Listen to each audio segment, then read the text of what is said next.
In House of the Dragon Season 2 Episode 8, which is the Season 2 finale, Rhaenyra Targaryen and Daemon Targaryen, along with 4 other dragons and dragon riders and joined by Corlys Velaryon's forces from the sea, will take King's Landing from Aegon and the Greens. Daemon and Rhaenyra will first reunite at Harrenhal, when Rhaenyra flies there as we can see her and her dragon here, and then leave to attack King's Landing together. Aemond and Criston Cole will reach Harrenhal to find it abandoned. Rhaena will have scenes with Sheepstealer. Rhaenyra's sons are traveling towards Pentos, while at the same time the Triarchy, the newest ally of the Greens, is sailing towards Westeros. Corlys Velaryon and his son Aelin will be sailing towards King's Landing as a part of Rhaenyra's army. Larys will smuggle King Aegon out of King's Landing, and Alicent leaves the capital and travels to Dragonstone as a messenger to ask Rhaenyra to split the Seven Kingdoms in two, which Rhaenyra refuses. Alicent later leaves for Old Town, and Otto Hightower is finally back. The fall of King's Landing happens while the Battle of the Gullet, in which Jacaerys dies, has been moved to Season 3. We'll only see the Triarchy ship sailing towards the Gullet at the end of Season 2, as we can see in this shot as a little tease about what's to come in Season 3. Rhaenyra will fly her dragon Syrax to Harrenhal, as we can see right here, to meet with Daemon. Rhaenyra goes to Harrenhal in order to plan how the assault on King's Landing will be carried out with her husband Daemon, who has amassed a large number of the Riverland soldiers there.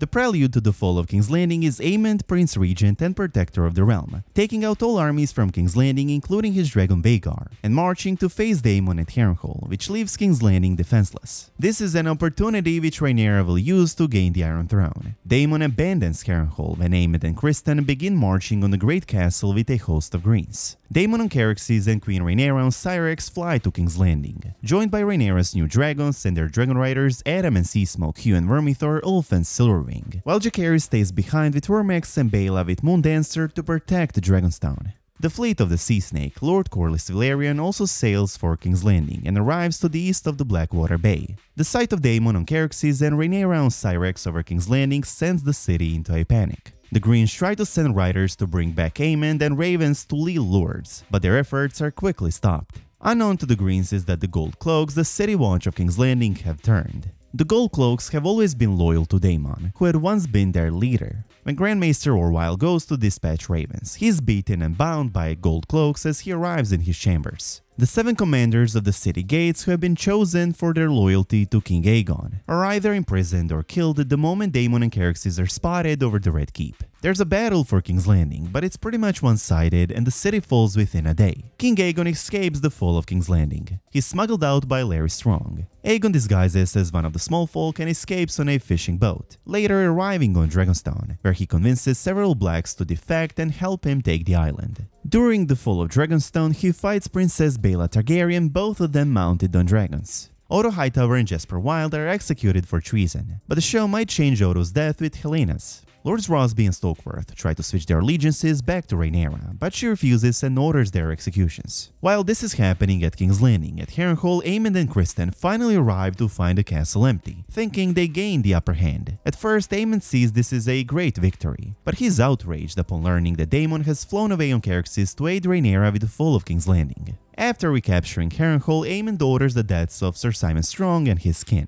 Alice Rivers is spared, however, and becomes Aemond's bedmate. At King's Landing, Queen Rhaenyra seizes the Iron Throne, although many lords note she cut herself upon the throne, starting rumors that the throne has rejected her. At first, the population of the city will welcome Rhaenyra's ascent to the Iron Throne, as Aegon II and Aemond have not been much loved. In time, however, with more executions happening daily and more taxes being raised to fund the wars, the population will begin to hate Rhaenyra, calling her the new King Maegor the Cruel. Rhaenyra cutting herself on the throne while Aegon not cutting himself even though he was sitting on it in pretty much every position, which should have resulted in it cutting him is an interesting detail. The people of Westeros believe that when the throne cuts a king or queen, it's a sign that the Iron Throne is rejecting the monarch, deeming them unworthy to rule. While we see the battle in episode 8, the aftermath of it, including Rhaenyra sitting on the Iron Throne, will not take place before season 3. Another thing that was supposed to take place in season 2 but has been pushed to season 3 is Battle of the Gullet, which was supposed to happen before the fall of King's Landing, but has been pushed to Season 3 due to shortened season and due to the showrunners wishing to keep Jacaerys a little bit more alive. In Season 2, we'll see the Triarchy leader Shirako Lohar meeting with the Greens, forging an alliance with the Greens, and we'll even see 90 of their ships sailing towards the Gullet as we can see here. But it's only a little teaser for what's to come in Season 3. The Triarchy fleet of warships under the banners of the Three Daughters, commanded by the Triarchy's Admiral Shirako Lohar of Lys, will move from the Stepstones sailing towards the Gullet. On their way, they will intercept the ship carrying Rhaenyra's sons. When Jacaerys, who stayed at Dragonstone while everyone else flew to take King's Landing, learns about this, he will immediately mount and fly his Dragon Vermax in one of the bloodiest sea battles in all of the history of Westeros, and will be later joined by Ulf and Silverwing, Hugh and Vermithor, and Rhaena and Sheepstealer. But Jacaerys and his Dragon Vermax will die in the battle. But back to Season 2 Episode 8. Alicent will leave King's Landing and travel to Dragonstone to meet with Rhaenyra. Alicent will plead for peace, petitioning that the Seven Kingdoms should be divided between Rhaenyra and Aegon, with Aegon taking regions that stand with him, the Stormlands, Westerlands and the Reach, ruling his new realm from Oldtown, while Rhaenyra would rule the regions which stand with her, the Crownlands, Riverlands, the Vale, the Iron Islands, and the North from King's Landing and from the Iron Throne. Rhaenyra will reject and proceed with her plan of taking King's Landing.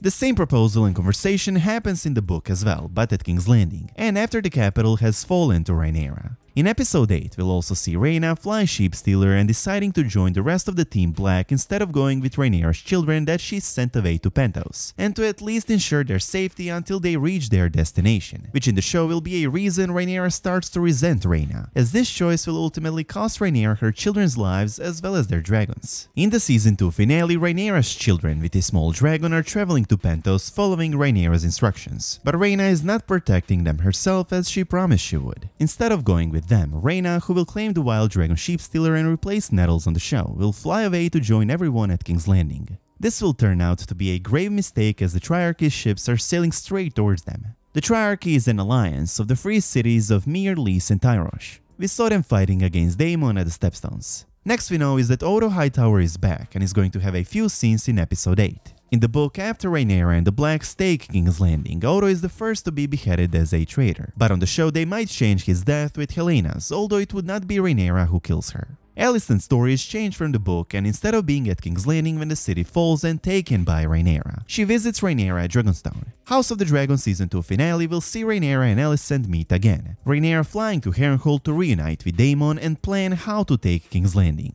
and then the two flying over to King's Landing and taking the city in the battle for King's Landing. We'll see many armies on the march from both sides. Rhaenyra and Daemon on Caraxes and Syrax will be accompanied with 4 more dragons, and by Sea Snake's fleet, and they will take the city while the Triarchy is sailing towards Rhaenyra's children. Those are the main highlights of Episode 8, the final episode of this season. What do you think about it? Is there something else you hoped would happen? Do you think this is going to be a good finale? Let me know your thoughts about all of this in the comment section down below. For free, you can now listen to the entire audiobook Fire and Blood, on which House of the Dragon is based and which covers the entire Targaryen history, including current and future events of House of the Dragon, for free with a notable trial using our link in the description. And as always, I hope you guys enjoyed this video, and if you did, please make sure to subscribe to the channel, and I hope to see you in the next one.